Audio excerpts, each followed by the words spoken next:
Namaskar दोस्तों, this is Kanchan Gupta. Welcome back to my class. So my YouTube channel is the UGC Education Paper 2.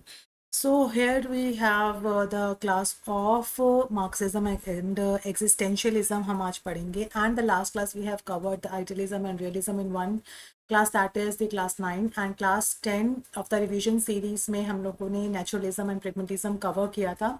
So for a quick recap, मैं pragmatism को एक बार और फिर से लूँगी and then we will continue for the Marxism and existentialism. Someone is messaging me कि ma'am please आप complete English में classes लीजिए, but it would not possible to speak in one language also because the audience जो है maximum audience जो है that is bilingual करती है. सो मैं इंग्लिश भी यूज़ करती हूँ, ऐसा नहीं है, और कंटेंट कम्प्लीटली इंग्लिश में है. सो आई होप जिनको ये शिकायत है, क्योंकि मैक्सिमम स्टूडेंट्स मुझे मैसेज करके बोलते हैं कि मैम आप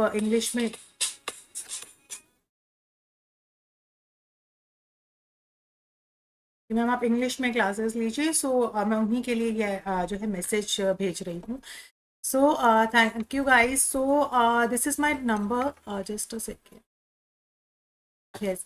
so this is the number जहाँ पे आप मैसेज करके मुझे हाय लिख के भेज दीजिए. मैं आपको ग्रुप में ऐड कर दूंगी. इस ग्रुप में आपको जो है अपडेट्स मिल जाएंगी for the classes, for the YouTube. जो भी मैं अपडेशन करती हूँ, फॉर द जो भी मैं यूट्यूब पे क्लासेस डालती हूँ, उन सबकी अपडेट्स वगैरह, या जो फॉर्म्स निकलने वाले हैं, चाहे वो कोई भी सेट हो, गुजरात जेके सेट, उससे रिलेटेड इन्फॉर्मेशन है. प्लस जैसा कि मैं यूट्यूब पे सारे सेट्स कंप्लीट करा रही हूँ, पीएचडी भी मैं भी जल्दी ही स्टार्ट कर दूंगी. तो ये सब क्लासेस वगैरह की जो भी अपडेट्स है वो इस नंबर पे आपको मिल जाएगी. मुझे आपको इस नंबर पे लिख के भेजना है हाय, मैं आपको ग्रुप में ऐड कर दूंगी. ठीक है. So I am Kanchan Gupta. So here we will start करते हैं अपनी क्लास को.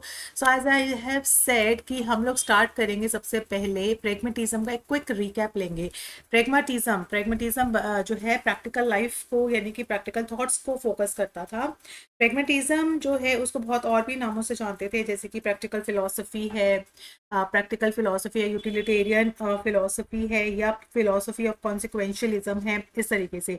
प्लस जो जॉन डीवी ने कहा कि जो वैल्यूज होते हैं वो unstable as a form of clouds, जैसे कि क्लाउड्स अनस्टेबल होते हैं, कभी इधर कभी उधर, same as it is values होती हैं, तो हम उन्हें एक जगह पे स्थिर नहीं रख सकते हैं. They keep on changing time to time and they keep on adding. तो ऐसे मैन भी नेचुरली जो है उस कंडीशन को रिमोट एरियाज में, मतलब एक बर्ड जो होती है in hand is worth than two in the bush, मतलब कि आपको जो है, this is the pragmatism philosophy, जिसे जो एक्सपोनेंट्स रहे हैं वो रहे हैं, विलियम जेम्स हैं, या जॉन डीवी हैं. ठीक है. और the one more skill Patrick है, जिन्होंने प्रोजेक्ट मेथड दिया. तो ये सब इसके एक्सपोनेंट्स रहे हैं. प्लस इसमें जो फॉर्म्स आई वो आई थी ह्यूमनिस्टिक फॉर्म, एक्सपेरिमेंटल जो है प्रेगमेटिज्म, जहाँ पर एक्सपेरिमेंटल में प्रेगमेटिज्म कहता है whatever we believe in the experimentally वो ट्रू होना चाहिए. ह्यूमनिस्टिक में होता था कि सेटिस्फाई द आई डिजायर, कि वॉट एवर द वैल्यूज वो सेटिस्फाई करे ह्यूमन डिजायर को, सेटिस्फाई दी ह्यूमन डिजायर को, एक्सपेरिमेंटली ट्रू को. एंड बायोलॉजिकल में बिलीव करते थे कि दे फाउंड कि अडेप्टिंग द ह्यूमन ऑर्गेनिज्म की जो एनवायरनमेंट है ना, वो वैल्यूज को हम एक्सेप्ट करें जिस एनवायरनमेंट में हमारी जो ह्यूमन ऑर्गेनिज्म जो हम रहते हैं वो अडॉप्ट कर सके. तो वो बायोलॉजिकल प्रेगमेटिज्म हो गया. प्लस इसमें जो प्रिंसिपल्स यानी कि फंडामेंटल प्रिंसिपल्स थे वो यही थे, नो फिक्स्ड एम, कि किसी भी तरह का फिक्स्ड एम यहाँ पर नहीं होता. Plus they believe on experimentation, है ना, एक्सपेरिमेंटेशन पे बिलीव करते थे. प्लस उसमें जो है believe in the practical life, जो भी है प्रैक्टिकल फिलोसफी होनी चाहिए. जैसे अगर प्रेगमेटिज्म के अकॉर्डिंगली हम बात करें कि philosophy is the thinking of what to do in a life situation. Philosophy वो है जो आपको बताती है लाइफ सिचुएशन में क्या करना है, and it is brought into existence when problems occur. और हम इस प्रेगमेटिज्म के थॉट्स को तभी बिलीव करते हैं जब प्रॉब्लम्स अकर होती है.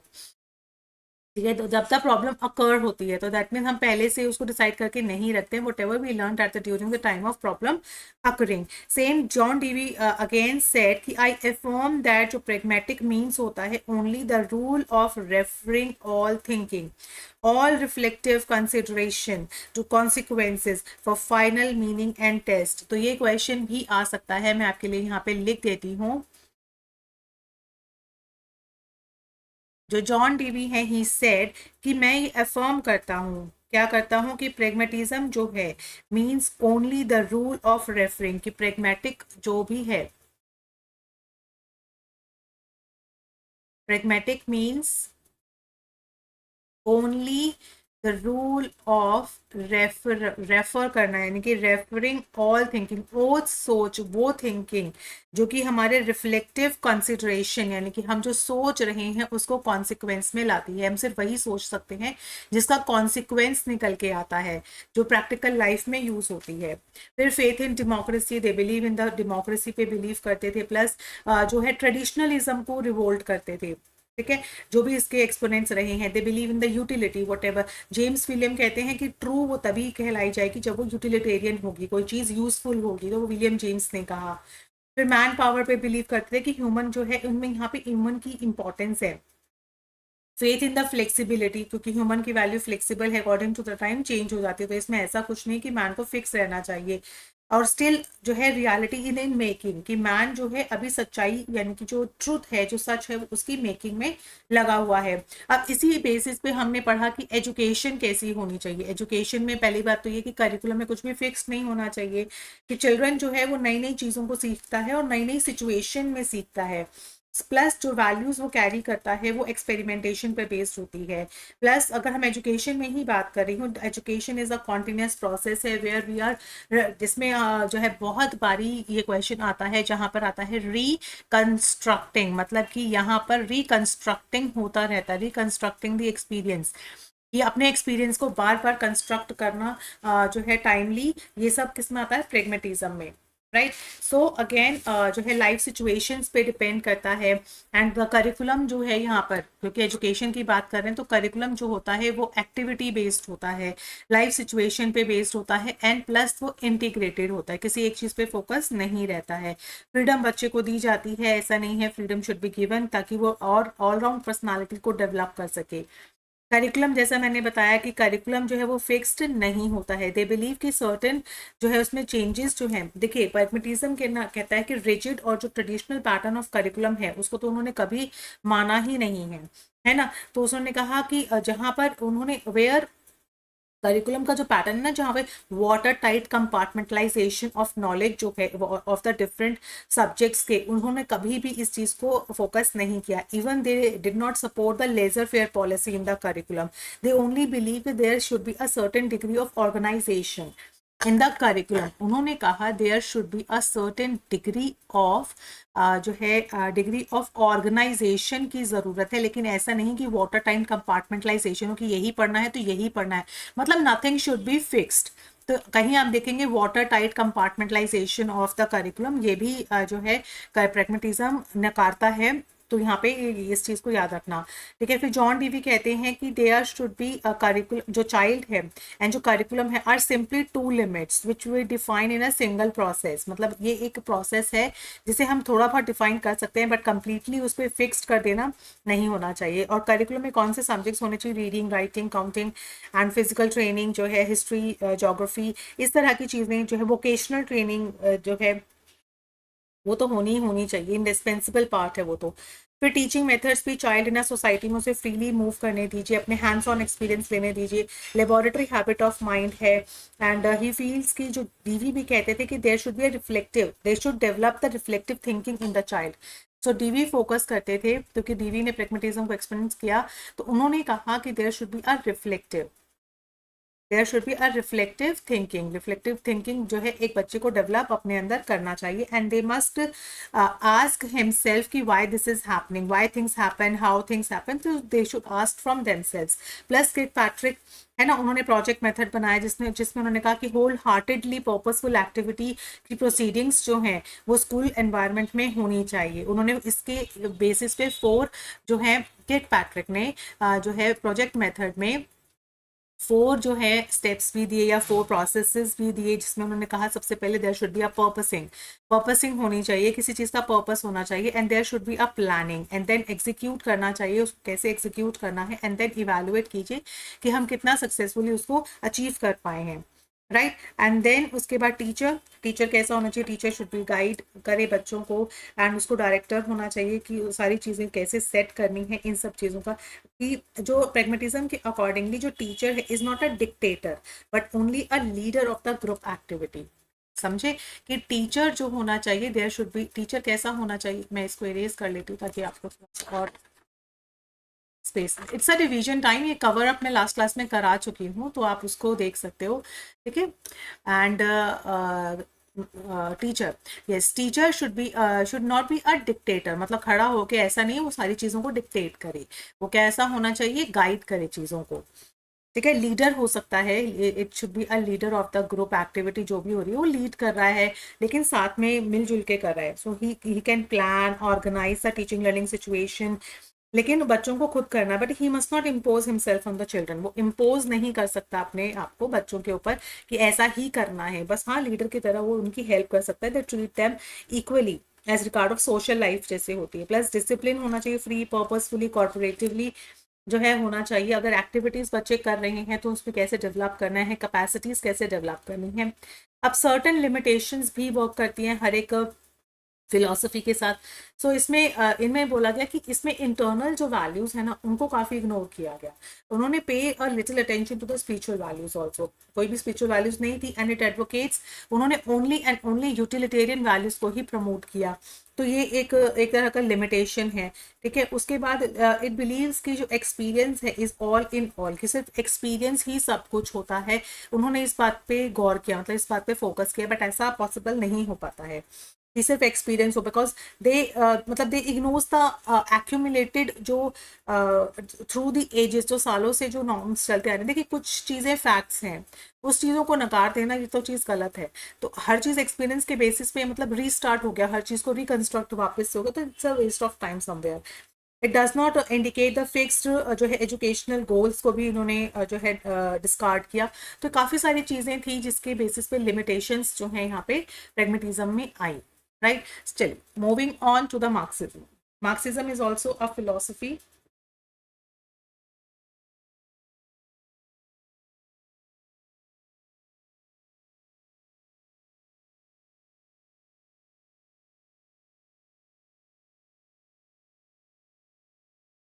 अब ये चीज मार्क्सिज्म में जस्ट सेटिंग पे, यस, मार्क्सिज्म के बारे में क्या है।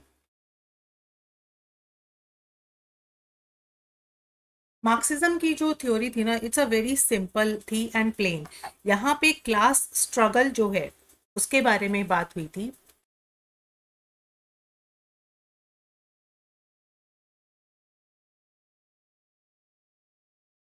हम्म, यहाँ पे जो बात हुई वो बात हुई थी क्लास स्ट्रगल को लेके।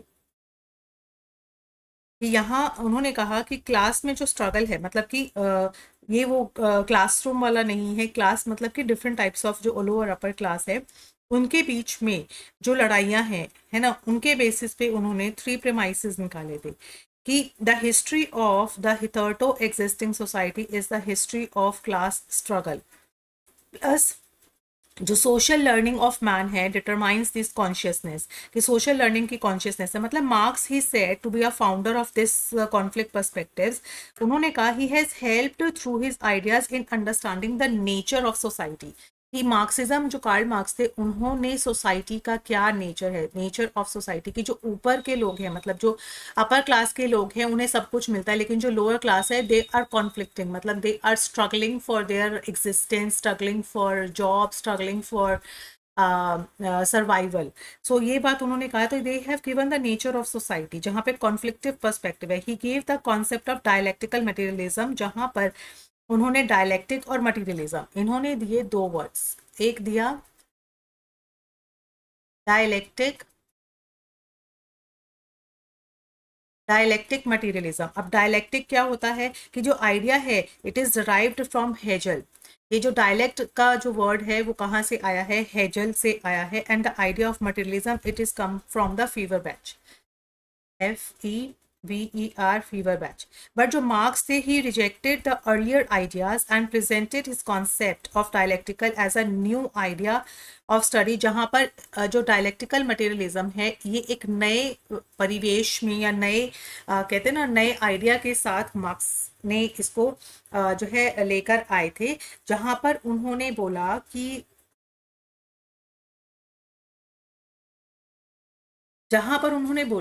कि फर्स्ट अगर हम बात करते हैं कि जो all the phenomena of nature है are the part of integrated whole, मतलब जो भी चीजें होती हैं, ऑल द फिनोमिना, जो भी चीजें होती हैं सोसाइटी में या नेचर में, all the phenomena of nature is a part of integrated. का मतलब है कि अगर कोई चीज अफेक्ट होती है तो उससे सारी चीजें, पूरी सोसाइटी अफेक्ट होती है। जैसे इन्होंने कहा लोअर क्लास अगर अफेक्ट होता है तो ये पूरी अपर क्लास को भी अफेक्ट करेगा। ठीक है, ये उनका कहना था। ठीक है, सेकेंडली उन्होंने कहा जो नेचर है वो कॉन्टिन्यूस नेचर है, मतलब उसका जो, अगर हम नेचर की बात करें, nature is in continuous state, continuous state of movement, continuous state of movement and change, that means कि जो भी changes nature में हो रही हैं वो continuous रहेंगे। डेवलपमेंट थर्ड आता है, डेवलपमेंट जो प्रोसेस है इज अ प्रोडक्ट। अगर हम डेवलपमेंट प्रोसेस की बात करते हैं कि जो डेवलपमेंट का प्रोसेस है एक तरह का प्रोडक्ट है, किसके बीच में, क्वालिटेटिव एडवांसेस में, जहां पर हम लोग कल्मिनेट करते हैं एब्रप्ट क्वालिटेटिव चेंजेस को, कि हम यहाँ पे डेवलपमेंट प्रोसेस में क्वालिटेटिव चेंजेस को लाना बहुत ही ज़रूरी है। प्लस फोर्थ में उन्होंने कहा कि there should be a contradictions are inherent in all nature but particularly in human society, कि जहाँ ह्यूमन जिस सोसाइटी में रहता है वहाँ पर कॉन्ट्रडिक्ट होना आम बात है, उस कॉन्ट्रडिक्ट को हटाकर हमें सोसाइटी में डेवलपमेंट करना है। तो ये चार चीज़ें उन्होंने डायलेक्टिक मटेरियलिज्म के बारे में बोली थी। प्लस उन्होंने कहा कि एजुकेशन कैसी होनी चाहिए, एजुकेशन जो है एजुकेशन हेल्प्स करे development of military and economic power, military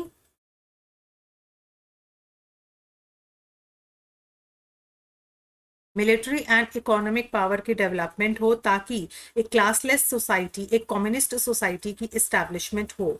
and because of this education जो सिस्टम होना चाहिए दैट शुड जो है इन्होंने कहा कि it was highly centralised education. ठीक है, एंड स्ट्रैटेजिकली ऑर्गेनाइज्ड। उन्होंने कहा क्योंकि एजुकेशन सिस्टम जो है यूएसएसआर जो है उन्होंने बहुत ज़्यादा इस चीज़ को इम्पोर्टेंस दी थी, और ये बहुत ही सेंट्रलाइज्ड थी, ऑर्गेनाइज्ड थी, कंट्रोल्ड करी जाती थी बिकॉज ट्रस्टेड लीडर्स और कम्युनिस्ट पार्टी ऑफ यूएसएसआर में। तो इस तरीके से वहाँ पर जो है क्लास का डिवीजन होना शुरू हुआ।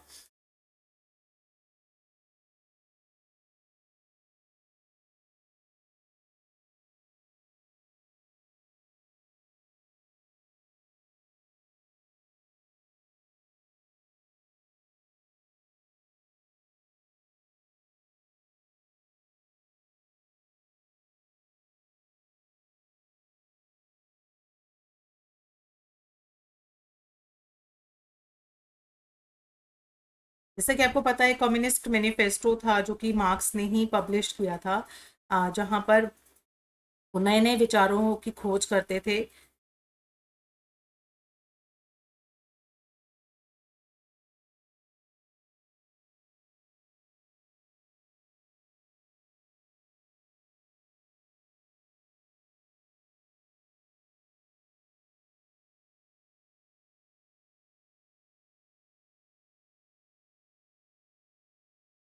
प्लस अगर हम उनके प्रिंसिपल्स की बात करते हैं,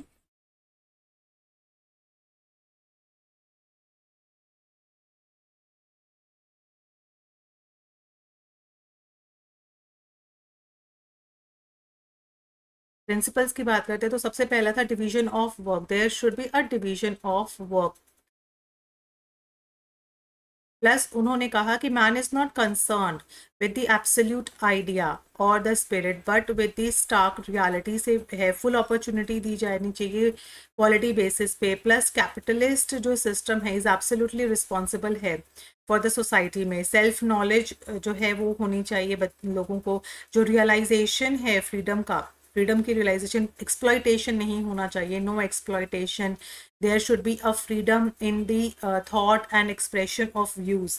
है ना, थॉट्स में होना चाहिए उनके अकॉर्डिंगली। मैटर जो है इज द अल्टीमेट रियल है, मैटर जो है वो रियल है।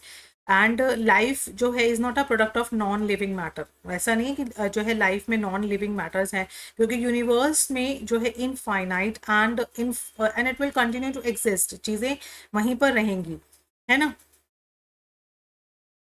उनके अकॉर्डिंगली जो करिकुलम होना चाहिए दैट शुड बी जो है साइंटिफिक होना चाहिए। करिकुलम जो है वहाँ पे प्रैक्टिकल एक्टिविटीज़ जो है सिखाएं, ताकि वो आगे जाके जो है इंडिपेंडेंट बने। प्रोडक्टिव एक्टिविटीज़ होनी चाहिए। फिर रोल ऑफ द टीचर में उन्होंने कहा कि टीचर शुड बी जो है एक सिग्निफिकेंट रोल प्ले करे, जहाँ पे वो फुली इक्विप्ड जो है, he must be fully equipped not only with the content of education में, लेकिन उसको जो जो है एम्स उसको क्लियरली डिफाइन होने चाहिए कि what should be the aim, उसके एम क्या है।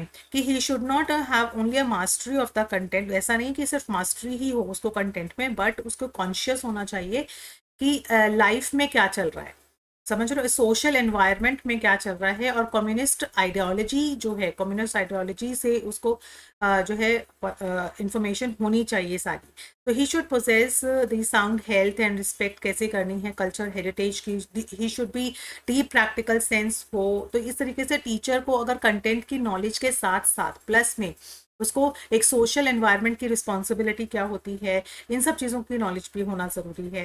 प्लस अगर मेथड्स की बात करें कि मेथड्स क्या होने चाहिए अकॉर्डिंग टू मार्क्सिज्म, तो वो है प्रैक्टिकल एस्पेक्ट्स। ठीक है, थ्योरेटिकल नहीं, प्रैक्टिकल एस्पेक्ट्स होने चाहिए। वो जो है लर्निंग बाय डूइंग पे फोकस करते थे, लर्निंग बाय डूइंग, के चीज़ों को कर कर देखना है। थ्योरी थ्योरी नहीं सीखनी है हमें, थ्योरेटिकल नहीं, हमें प्रैक्टिकल चीज़ों पे फोकस करना है। ग्रुप एक्टिविटी होनी चाहिए, ताकि जो है ग्रुप एक्टिविटी होगी तो जो सोसाइटी हमारी क्लास के बेसिस पे डिवाइडेड है उसका जो है विभाजन हुआ है वो हट जाएगा। Just a second.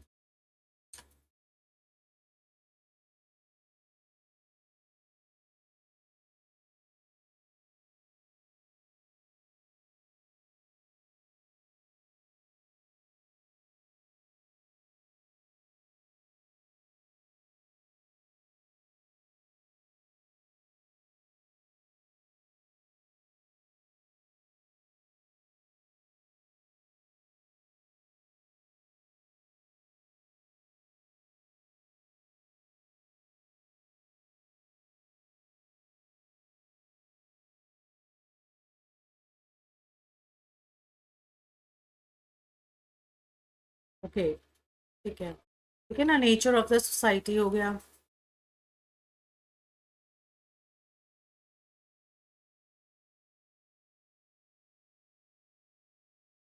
मार्क्सिज्म में अगर हम लोग एम्स ऑफ एजुकेशन की बात करते हैं,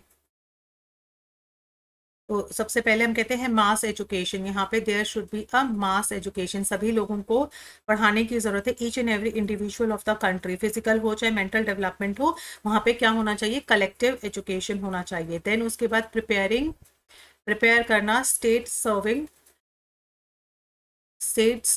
जो है सर्विंग सिटीजन्स को, जो सिटीजन्स हैं उन्हें तैयार करना जो स्टेट के लिए वर्क करे, उनके अंदर फीलिंग, डिग्निटी की जो फीलिंग है वो क्रिएट करे, ताकि वो वोकेशनल और ट्रेड एजुकेशन जो है वो अर्ली स्टेज पे ही स्टार्ट कर सके। प्लस जो है यहाँ पर और एजुकेशन जो है उनको इंडिविजुअली एक ओबीडियंट एंड लॉ को मानने वाला बनाए, इस तरह की एजुकेशन होनी चाहिए। प्लस उनको सोशल ट्रेनिंग मिलनी चाहिए, सोशल ट्रेनिंग मिलनी चाहिए, जिससे वो कम्युनिज्म जो है, एवरी सोसाइटी जो है they are to propagate the communism all over the world.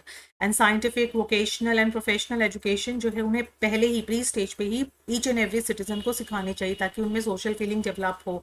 Plus giving priority जो है, give priority to the less, जो प्रिविलेज है, जिन्हें प्रिविलेज एजुकेशन का नहीं मिल पाया है, उन लोगों को एजुकेशन प्रोवाइड करना। ठीक है, ताकि सोसाइटी में जो है एक इक्वालिटी आ सके। फिर प्रोग्रेसिव एंड रैशनल थिंकिंग की डेवलपमेंट करना, जितनी अच्छी सोच होगी उतना ही क्लासलेस सोसाइटी डेवलप हो पाएगी। तो प्रोग्रेसिव एंड रैशनल थिंकिंग पे फोकस करता था। प्लस यहाँ पे रिलीजियस एजुकेशन होनी चाहिए, लैंग्वेज एजुकेशन होनी चाहिए, जहाँ regional language, European language and जो नेशनल लैंग्वेज है उस टाइम पे रशिया की यूएसएसआर और चाइनीज़ की चाइना में, तो इस तरीके से जो है नेशनल लैंग्वेज, जैसे एग्जांपल दिया हुआ है कि जैसे यूएसएसआर में रशियन लैंग्वेज बोली जाती है, उस तरीके की एक लैंग्वेज प्लस जो है एक रीजनल लैंग्वेज जो बोली जाती है यूरोपियन लैंग्वेज। एंड देन उसके बाद यहाँ पे बोला नेशनल रिकंस्ट्रक्शन होना चाहिए, कि चीज़ों का रिकंस्ट्रक्ट होना चाहिए, कि पीपल विल स्टडी दो सब्जेक्ट्स जहाँ पर which give them objective knowledge, जो उनको एक ऑब्जेक्टिव नॉलेज प्रोवाइड कर सके, उस तरह की नॉलेज, उस तरह का जो है प्रोग्रेस उनको मिलनी चाहिए। Creating the feeling of dignity of manual labour की dignity and bringing the equality in the society, so they are all the aims of education.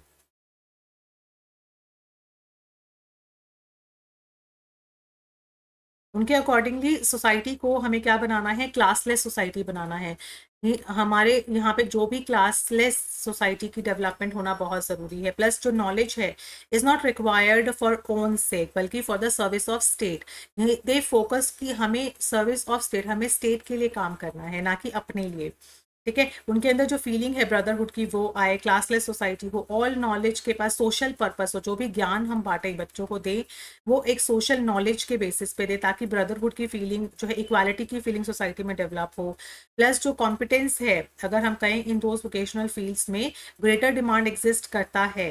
And respect for public property, हम जो भी रिस्पेक्ट है, ये सब मैं यहाँ पे आपको ये बता रही हूँ एम्स ऑफ एजुकेशन। यहाँ पे रिस्पेक्ट ऑफ प्रॉपर्टी, जो भी प्रॉपर्टी है सोसाइटी की, उस प्रॉपर्टी का हमें क्या करना है, रिस्पेक्ट करनी है। आइए नेक्स्ट हम करते हैं यहाँ पे stages of education.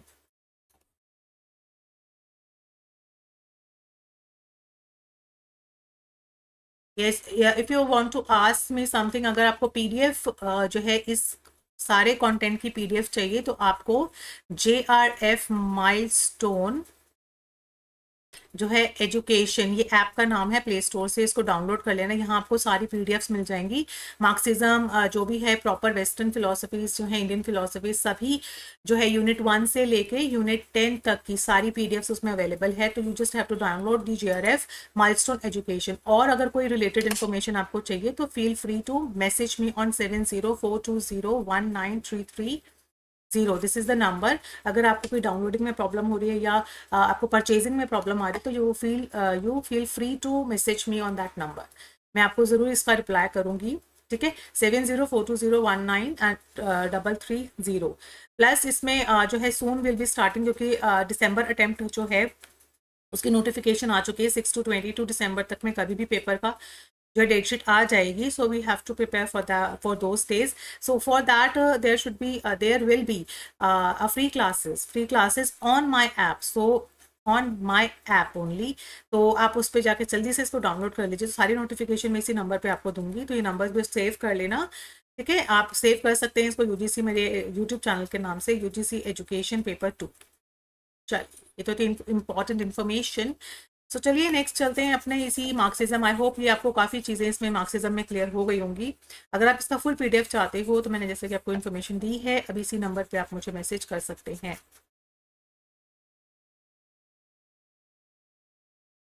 Okay, so moving on to the methods. हम इसमें मेथड्स कर रहे थे कि what should be the methods, plus हम इसमें स्टेजेस कर रहे थे। स्टेजेस ऑफ एजुकेशन क्या होनी चाहिए? सबसे पहले प्राइमरी एजुकेशन। प्राइमरी एजुकेशन में कहते हैं यूनिवर्सल एजुकेशन हो, प्री प्राइमरी हो, सब बच्चों को एजुकेशन मिले। और 8 इयर्स जो है, 8 years feel and free and compulsory primary education up to the 15 years यहाँ पे दिया है, ताकि बच्चों को ट्रेन एंड कॉम्पिटेंट टीचर्स पढ़ाएं। वोकेशनल एंड टेक्निकल एजुकेशन बच्चों को मिले फ्रॉम द स्टार्टिंग एज से। फिर आते हैं सेकेंडरी एजुकेशन पे। Secondary education 3 years only to fit the competent adolescents जो है प्रोविजन मिले, जहाँ पर बच्चों को जो है वोकेशनल एजुकेशन के बारे में पता हो। Even they can they have a specialise training also on that years में। जो है एग्रीकल्चर हो, चाहे इंडस्ट्रीज हो, मैनेजमेंट हो, हेल्थ सर्विसेज हो, यहाँ इन सब चीज़ों में जो है वोकेशनल कराना। प्लस हायर एजुकेशन है, जहाँ पर आपको इवनिंग क्लासेस हो, कॉरेस्पॉन्डिंग कोर्सेज होते हैं। And after that a few of them are permitted to take the admission. इसके बाद जो है कुछ ऐसे लोग होते हैं जिन्हें डायरेक्ट जॉब में ट्रांसफ़र कर दिया जाता है। ठीक है, नेक्स्ट इसमें जो हम पढ़ रहे हैं, जस्ट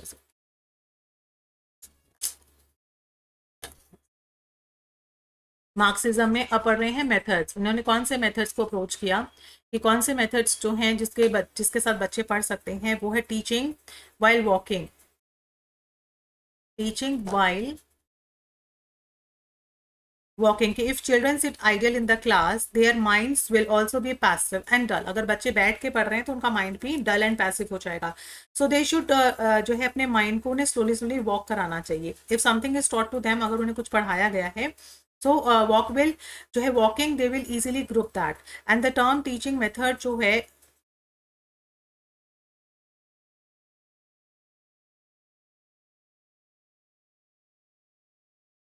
इसमें बोला गया है टीचिंग वाइल वॉकिंग का मतलब है बच्चों को कुछ ना कुछ जो है कराते रहना चाहिए प्रैक्टिकली। सो ऑब्जेक्टिव नॉलेज बच्चे को देनी है, हमें चीज़ों की वोकेशनल नॉलेज हमें बच्चों को देनी है। तो इसके लिए हमें बच्चों से काम कराना होगा, हैंड्स ऑन एक्सपीरियंस अगर हमें बच्चों को देना है। ठीक है। Teacher centred approach to learning कि जो टीचर्स होते हैं आर मेनली स्टूडेंट्स को ऐसे समझते हैं कि वो एक तरह का एम्प्टी वेसल है, जहां हमें नॉलेज को जो है इसका प्राइमरी रोल है पैसिवली इंफॉर्मेशन को रिसीव करना।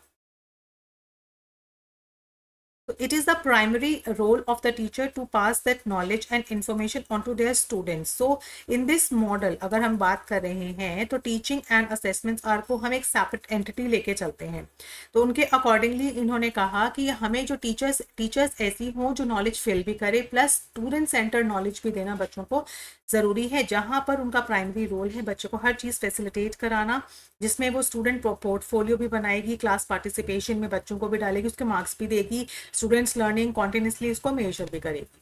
तो इस तरीके से दो तरीके से टीचर एंड स्टूडेंट सेंटर दोनों तरह की एजुकेशन को उन्होंने फोकस किया था।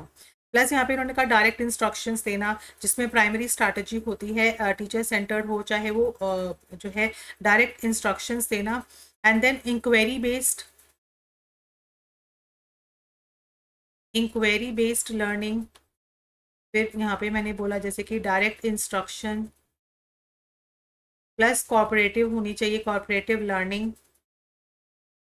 लर्निंग जिसमें उन्होंने कहा थिंक, सोचो फिर उसको चीज़ के साथ पेयर करो एंड देन शेयर करो। ठीक है, इस चीज़ में। So this is the complete theory Marxism में।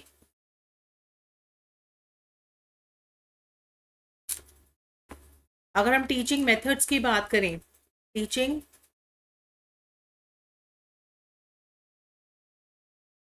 टीचिंग मेथड्स जिसको मार्क्सिज्म में जो फोकस किया वो था lecture method, plus text book भी होनी चाहिए बच्चों के पास, प्लस उन्होंने कहा ट्यूटोरियल्स भी हों, सेमिनार्स भी हों, प्लस प्रोजेक्ट मेथड के थ्रू, मैंने कहा ना मिक्स होना चाहिए, जैसे लेक्चर मेथड टीचर सेंटर्ड हो गया, प्रोजेक्ट मेथड्स भी हों, प्रॉब्लम सॉल्विंग अप्रोच भी हो।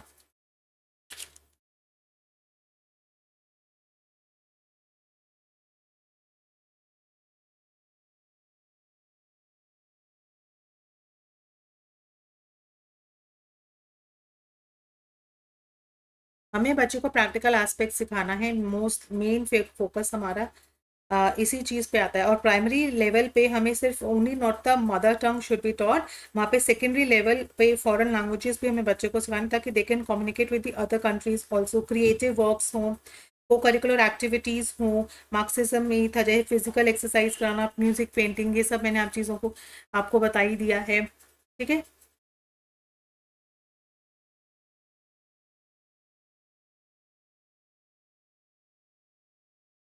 सो आई होप आपको ये मार्क्सिज्म अब क्लियर हो गया होगा। अगर कोई भी आपको प्रॉब्लम है, मतलब अगर कोई भी है तो आप मुझे कमेंट सेक्शन में अपने जो है क्वेरीज भेज सकते हो, I will definitely reply you. ठीक है, चलिए moving on to the next, existentialism. Existentialism की फिलॉसफी है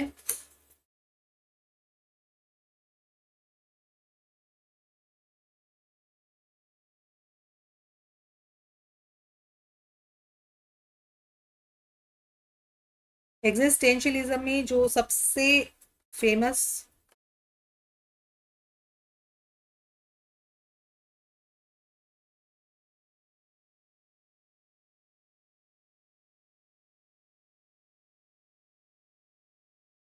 सबसे फेमस जो कोट आता है, एग्जिस्टेंस precedes एजेंस। और ये कोड जो दिया गया था वो दिया था जीन पॉल सार्ट, कैसे भी आप इसको प्रोनाउंस कर सकते हो, सार्टे या ठीक है। सो इनके जो एक्सपोनेंट्स रहे हैं वो बता देती हूँ मैं आपको। They are the Soren Kierkegaard and जिनको जिनको फादर बोला जाता है, फादर ऑफ मॉडर्न एग्जिस्टेंशियलिज्म का, modern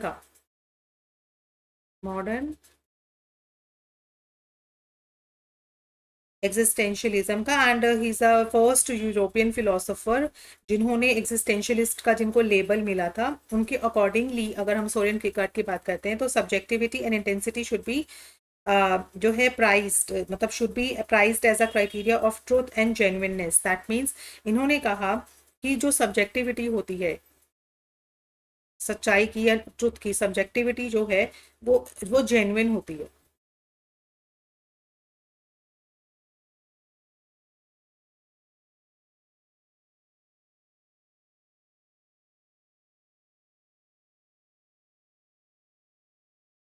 other personality that is the Friedrich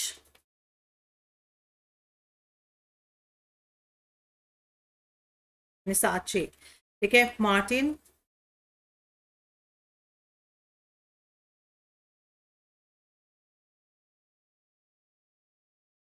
and ये मैंने बताई दिया यहाँ पे, ये साटे हैं जो इन्होंने दिया था। ठीक है, तो इनके अकॉर्डिंगली जो है एग्जिस्टेंस प्रिसीड्स एजेंस, ये बहुत ही सुंदर कोट है। इन एग्जिस्टेंशियलिस्ट जो बिलीव करते हैं उनके अकॉर्डिंगली उन्होंने कहा कि जो मैन की एग्जिस्टेंस होती है ना, मैन की एग्जिस्टेंस प्रिसीड करती है उसकी एजेंस। मतलब man is nothing else but what he purpose, he exists only in so far as he realize himself, so he is therefore nothing else but the sum of his actions, nothing else but what his life। so कहने का मतलब है existence precedes essence,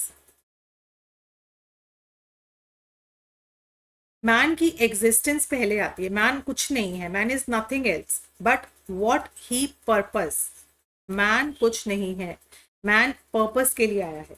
ही exist only, वो इसीलिए exist करता है क्योंकि अभी तक वो इसीलिए बिकॉज उसने अपने आप को ही रियलाइज हिमसेल्फ कि वो है। ठीक है, यानी कि उसकी एजेंस है, तो उसकी एग्जिस्टेंस इसीलिए है क्योंकि उसकी एजेंस है।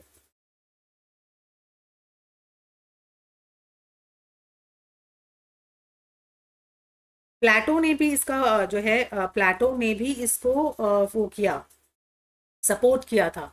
जिन्होंने कहा कि जो हमारा सराउंडिंग वर्ल्ड है, the world is agency, agency का मतलब है आइडिया।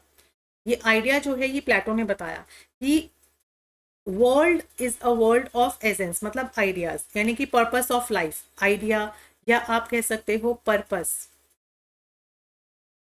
पर्पस ऑफ लाइफ, हमारी लाइफ का पर्पस या आइडिया जिसे हम डिस्कवर करना चाहते हैं, इस एजेंस को हम डिस्कवर करना चाहते हैं।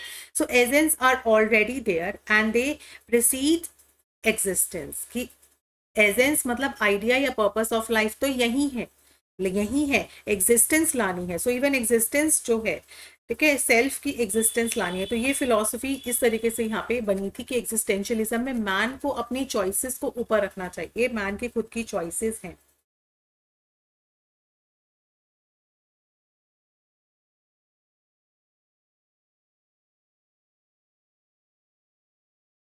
मैन बिल्कुल फ्री है, ठीक है, डिटर्मिनिज्म यानी कि मैन बिल्कुल फ्री है। डिटर्मिनिज्म में उन्होंने फोकस किया, डिटर्मिनिज्म में उन्होंने कहा कि मैन अपनी चॉइसेस पे, खुद की चॉइस के अकॉर्डिंगली उसको चीजें चूज करनी चाहिए। He should be free, personal जो चॉइसेस हैं कि he should be free to take the decisions, कि मैन इज खुद रिस्पॉन्सिबल हो कॉन्सिक्वेंसेस के लिए। मोस्टली ये जो है विचारधारा आई थी कि man should be determinism, man should be जो है उसको अपनी पर्सनल चॉइसेस में से चूज करने का जो है बिल्कुल हक मिलना चाहिए, बिल्कुल उसको अधिकार होना चाहिए।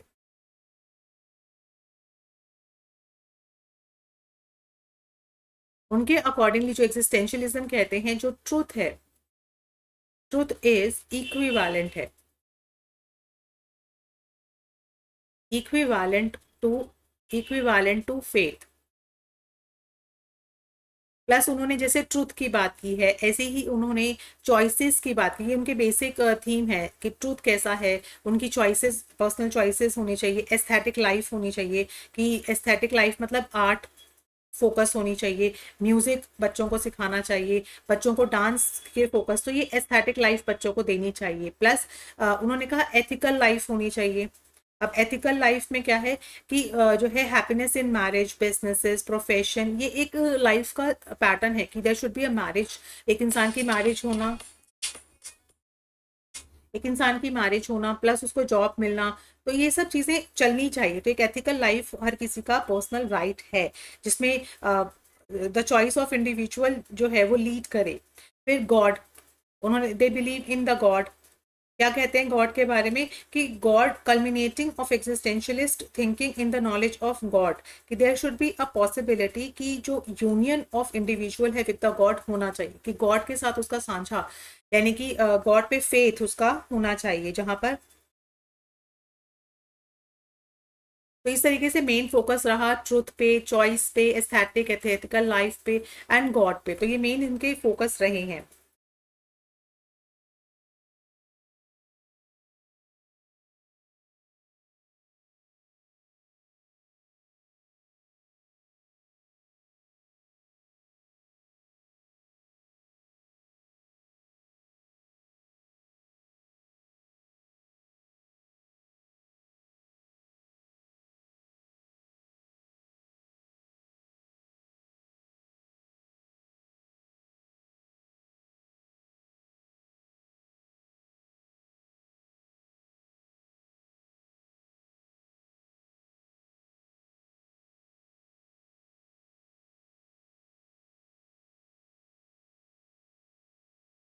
अगर हम बात करें फादर ऑफ एग्जिस्टेंशियलिज्म की, जैसा कि मैंने आपको बताया, लेकिन इसमें भी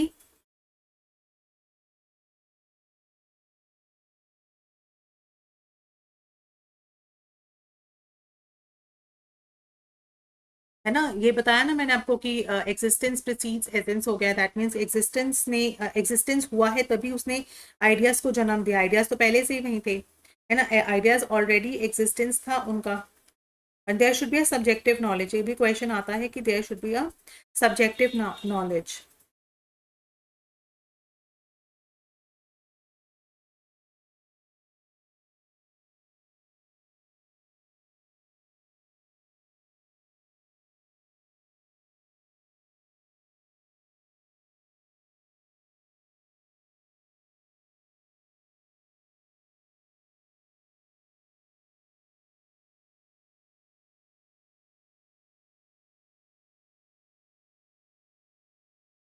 जो एक्सपोनेंट्स रहे हैं दे ऑलवेज फोकस कि ह्यूमन की एग्जिस्टेंस क्या है, ह्यूमन, क्योंकि हम लोग एग्जिस्टेंस की बात कर रहे हैं यहाँ पे एग्जिस्टेंशियलिज्म में, कि ह्यूमन जो है क्यों आया है, क्यों इसकी एग्जिस्टेंस है, कि ह्यूमन खुद से क्वेश्चन करता है कि वाई आई एम हेयर, है ना, वाई डू आई एग्जिस्ट, मैं एग्जिस्ट क्यों करता हूँ। तो इस तरीके से क्वेश्चन जो पुट हुए, मेजर थीम्स आए, उसके बाद जाके जो है लोगों को उस अपनी जो है जन्म का एहसास हुआ, मतलब कि अपने एग्जिस्टेंस का उनको आइडिया हुआ कि उनकी एग्जिस्टेंस क्या है, उसने एजेंस को, पर्पस ऑफ लाइफ को जन्म दिया। ठीक है।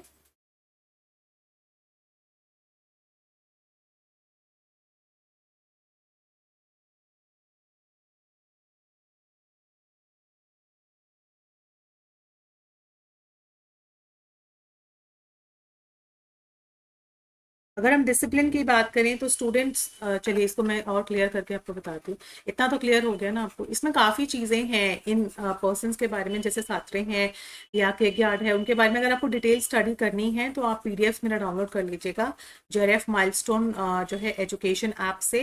तो आपको पूरा पीडीएफ मैंने उसमें काफ़ी चीज़ें इंक्लूड करके दी हैं। It would not possible in the revision session कि आपको एक एक चीज़ यहाँ पे रिवाइज हो सके, तो because it's a self study material है यहाँ पे। हाँ, लेकिन मैं इंपॉर्टेंट चीज़ ज़रूर आपके साथ डिस्कस करूंगी, बिकॉज अगर मैं एक एक पीडीएफ का चैप्टर पढ़ने लगे, पेज पढ़ने से ना क्या होता है, एक तो टाइम कंज्यूमिंग होता है, बहुत ही बोरिंग सा होता है। तो यहाँ पे क्योंकि हमारी एज ऐसी है या हमारा जो कंटेंट ऐसा है, यहाँ पे सेल्फ स्टडी ज़्यादा मैटर करती है। मैं जस्ट यहाँ पे एक ओवरव्यू लेना जो है ले रही हूँ, क्योंकि ये रिविजन सेशन है। तो उन्होंने किस तरह के डिसिप्लिन की बात की है, कि स्टूडेंट्स को जो है ना इम्पोर्टेंस दिया है कि without lessening the importance of the teacher, कि it is the teacher who creates the environment. यहाँ पे डिसिप्लिन किस तरह का, टीचर क्रिएट करती है एनवायरनमेंट को,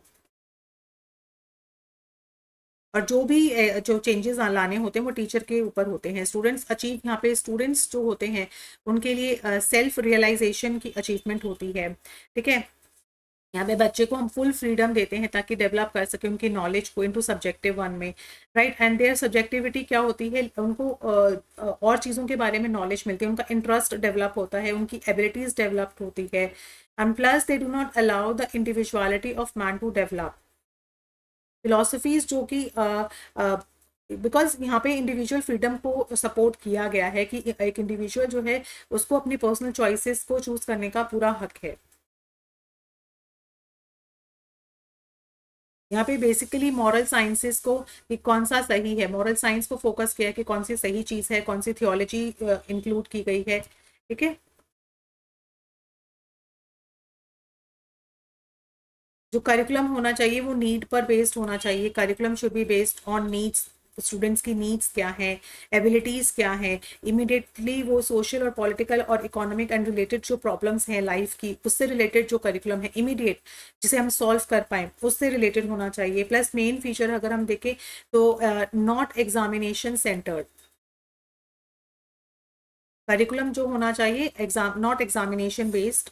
सेकेंडली अप्रोप्रिएट होना चाहिए, appropriate to the student, students के लिए अप्रोप्रिएट होना चाहिए। Plus not lay stress on studying the subjects only, not subject centred only, सिर्फ सब्जेक्ट्स पढ़ाएं ऐसा नहीं होना चाहिए। That should be a utilitarian based होना चाहिए, यूटिलिटी पर्पस होना चाहिए।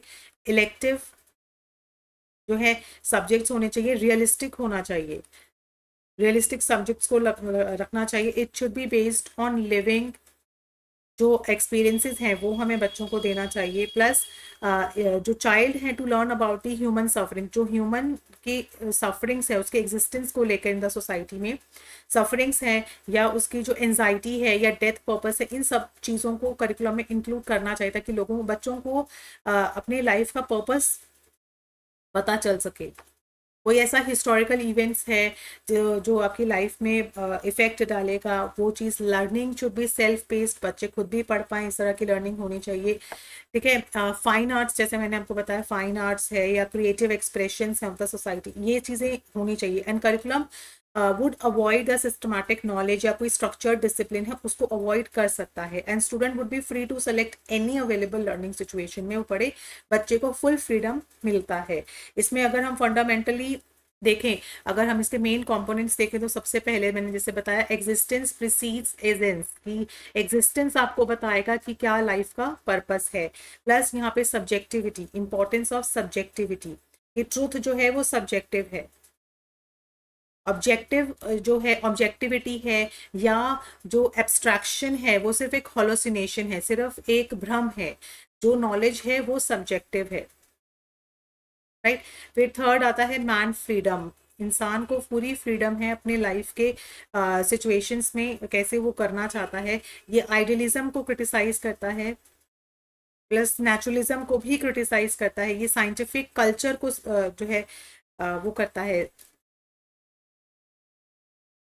क्रिटिसाइज करता है। मोस्टली अगर हम इसके मेथड्स की बात करें कि कौन से मेथड्स को ये फोकस करता है,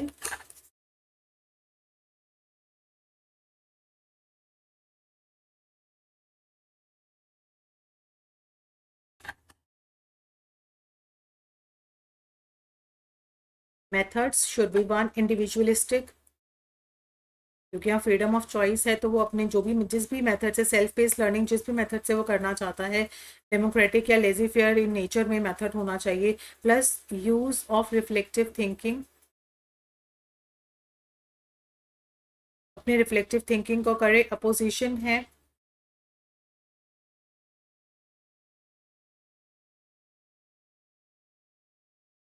सब्जेक्टिव नॉलेज, इस तरीके से टीचर का रोल जो है वो सिर्फ उसको उसकी लाइफ का डिफाइन करने का है, उसको जैसे कि वो इन्वायरमेंट क्रिएट करके दे और बच्चों को feel free to on that way कि उसको उन रास्ते पे चलना है या नहीं चलना है, बच्चों को पूरा है पियर्स को जो है ऑल्टरनेटिव्स देना, ठीक है, कि जो जो ऑल्टरनेटिव्स आपकी लाइफ में है वो बताना, उनके लिए जो है उनको हर एक ओपनली एंड ऑनेस्टली चीज़ों को करके दिखाना। जो एग्जिस्टेंशलिस्ट अप्रोच होती है ऑलमोस्ट इन रियलिस्टिक अप्रोच होती है। इस science should not be ignored, but यहाँ पे सब्जेक्टिव नॉलेज को ज़्यादा इंपॉर्टेंस दी है।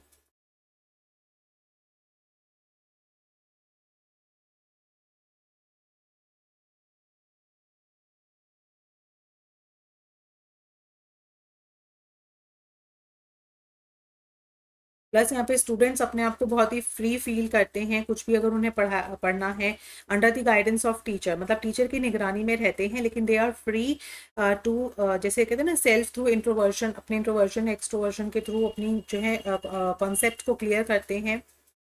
or they even accept the discipline prescribed by the teacher and does not become irresponsible। यहाँ irresponsible नहीं होते बिकॉज यहाँ पर टीचर के कंट्रोल में वो फ्री फील फ्री, मतलब टीचर की नज़र रहती है इस इन पे, लेकिन और वो अपने आप चीज़ों को कंडक्ट करते हैं, तो उन्हें इस तरह की श्योरिटी रहती है कि अगर उन्होंने कुछ गलत भी किया है तो वहाँ टीचर हैं उन्हें करेक्ट करने के लिए। तो इस तरह की थ्योरी वहाँ पे डेवलप हुई थी। तो आई होप आपको ये एग्जिस्टेंशलिज्म जो है बिल्कुल क्लियर हो गया होगा।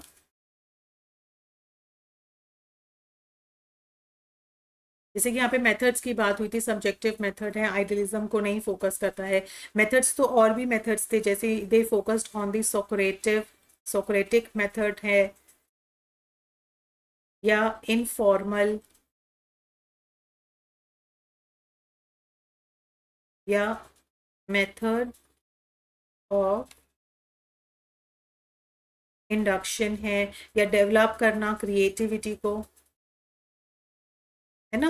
और इंडिविजुअलिस्टिक है, मैंने कहा जैसे कि इंडिविजुअलिस्टिक है, एक इंडिविजुअल जैसे भी पढ़ना चाहता है वो उसके ऊपर डिपेंड करता है। प्लस यहाँ पे डिस्कशन मेथड है, डिस्कशन करे वो टीचर्स के साथ में। So this is the existentialism, ठीक है। सो अगर यू वांट,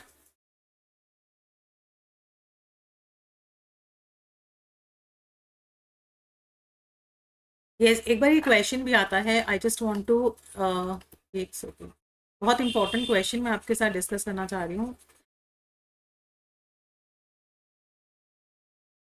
यस गाइस, अपने फ्रेंड्स के साथ ज़रूर शेयर कीजिएगा इस वीडियो को। Very informative and very quick revision here also. ये क्विक रिवीजन आपको यहीं मिल सकती है। मैं आपके साथ शेयर करना चाहती थी सबसे पहली बात कि जो 20th सेंचुरी में जिसने एग्जिस्टेंशियलिज्म को प्रमोट किया था वो थे जीन पॉल, क्योंकि काफ़ी बच्चे इसमें कंफ्यूज होते हैं, ठीक है, साथ रहे। एंड जो 90th सेंचुरी में जिन्होंने इसको फोकस किया, मतलब जो पहले आए थे, किरगार्ड, ठीक है, तो ये याद रखिएगा।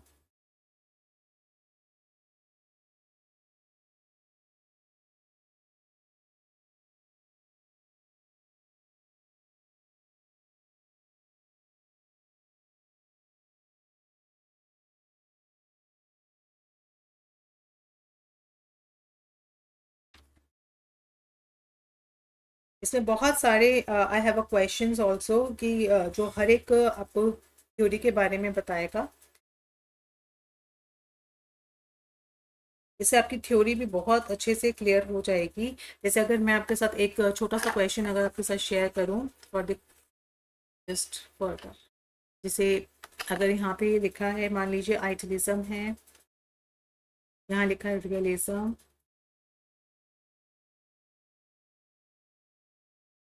यहाँ लिखा है प्रेगमेटिज्म एंड नेचुरलिज्म, ठीक है। और यहाँ पर लिखा है मेथड्स में, जैसे कि ह्यूरिस्टिक मेथड है, सेकंड में यहाँ लिखा है डिडक्टिव मेथड है। बहुत अच्छा क्वेश्चन है, तो ये आपके लिए एक्सपीरियंशियल है, प्लस यहाँ पे इंडक्टिव है, ठीक है ना। तो अगर आपको मार्क करना है, तो जैसे कि आइडियलिज्म है, आइडियलिज्म बिलीव करता है डिडक्टिव मेथड्स पे, ठीक है, डिडक्टिव अप्रोच पे, ये डी है। रियलिज्म बिलीव करता है there should be a inductive method. तो इन दोनों चीज़ों को ध्यान रखना कि idealism believe in the deductive and realism believe in the inductive. Pragmatism बचा एंड नेचुरलिज्म बचा।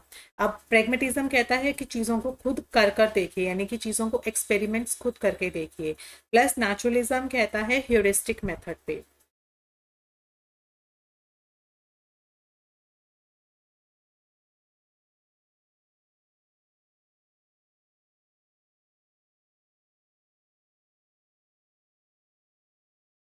अब ह्यूरिस्टिक मेथड क्या है? ह्यूरिस्टिक मेथड होता है रूल्स ऑफ थंब, यानी कि problem solving method that are based on practical experience. चीज़ों को करके देखिए और उसकी प्रॉब्लम को सॉल्व कीजिए।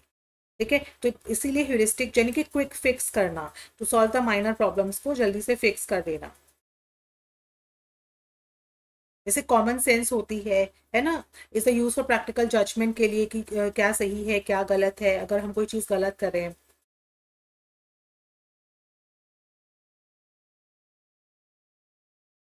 अगर इसमें आता है ह्यूरिस्टिक जो है, इसमें साइकोलॉजी में जो इसके फादर रहे हैं वो रहे हैं सिमोन, मतलब हार्बर्ट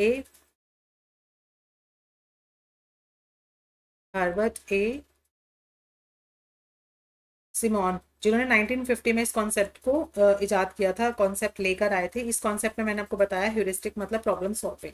तो हम प्रेगमेट नेचुरलिज्म हमेशा एक प्रॉब्लम सॉल्वर विंग के उस पे लिया जाता है, नेचुरलिज्म और प्रेगमेटिज्म लिया जाता है चीज़ों को एक्सपेरिमेंट करके उसके प्रोसेस को देखिए कि क्या प्रोसेस है।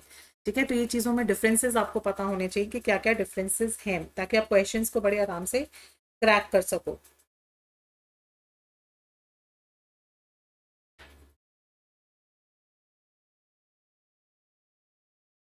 अगर एक और क्वेश्चन मैं आपके सामने लूँ, this one is the last one, ठीक है ना। देखिए इस क्वेश्चंस हैं तो थोड़ा सा प्रैक्टिस भी अच्छी हो जाएगी। So here we have the question. Question कहता है कि child is an integral part of the ultimate universe. Child is integral part of ultimate universe. ये पॉइंट किसने दिया था? रियलिज्म ने दिया है, चाइल्ड के बारे में बात हो रही है। ये पॉइंट ऑफ व्यू किसने दिया है? तो इसका आंसर रहेगा एग्जिस्टेंशियलिज्म। एग्जिस्टेंशियलिज्म फोकस करता है कि उसकी एग्जिस्टेंस के बारे में बात हो रही है ना, एक चाइल्ड की उस अल्टीमेट यूनिवर्स में पार्ट है, वो इसी पार्ट का, इसी संसार का क्या है, उसकी एग्जिस्टेंस है। ठीक है, यहाँ एग्जिस्टेंस की बात हो रही है, चाइल्ड की एग्जिस्टेंस उसके यूनिवर्स में है, इसीलिए ये एग्जिस्टेंशियलिज्म फिलोसफी में आता है। प्लस एक और चीज में, जैसे man is nothing, man is, यहाँ मैन की एग्जिस्टेंस की बात हो रही है, man is nothing but what he makes of himself. Man वही है जो उसने बनाया है। ठीक है ना, फंडामेंटल पॉइंट ऑफ व्यू ये भी वहां पे एग्जिस्टेंस की बात हो रही है कि मैन कुछ नहीं है but what he makes of himself, उसने अपने आप को खुद को बनाया है, खुद की चॉइसेस के बेसिस पे, एनवायरनमेंट के बेसिस पे। तो ये भी एग्जिस्टेंशियलिज्म का ही पार्ट है, because here we talk about the existence. Clear? So mostly यहाँ पे फ्रीडम की बात हुई है, सब्जेक्टिव फीलिंग्स की बात हुई है, रिस्पॉन्सिबिलिटी की बात हुई है। ठीक है, so thank you so much guys. यहाँ पर हमने सारी जो भी फिलोसफीज थी, वेस्टर्न फिलोसफीज आए, चाहे वो idealism, realism, pragmatism, naturalism, existentialism और मार्क्सिज्म, ये सारी हमने कंप्लीट कर ली हैं। तो you can give me a reviews. Plus आप JRF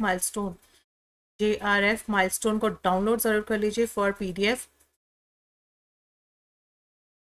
ठीक है, आपको फुल PDF, अगर फुल नोट्स चाहिए तो आपको यहाँ पे PDF अवेलेबल हो जाएगी। और अगर आपको इन्फॉर्मेशन चाहिए, फॉर मोर इन्फॉर्मेशन, तो आप इस नंबर पे 7042019330 पे मैसेज कर सकते हैं। So thank you so much guys, have a nice day and please do subscribe my channel. And आप मुझसे जो है टेलीग्राम चैनल पे भी मिल सकते हैं। टेलीग्राम जो है वो आपको मिलेगा क्रैक एडू नेट के नाम से। थैंक यू सो मच, ये लिखा है यहाँ पे, सॉरी, क्रैक एडू नेट से मिलेगा। यूट्यूब चैनल है UGC education to bye Kanchan Gupta, पूरा नाम लिखना पड़ेगा क्योंकि UGC एजुकेशन से काफ़ी सारे चैनल हैं। तो चलिए, thank you so much guys for today, मिलते हैं फिर से। Thank you.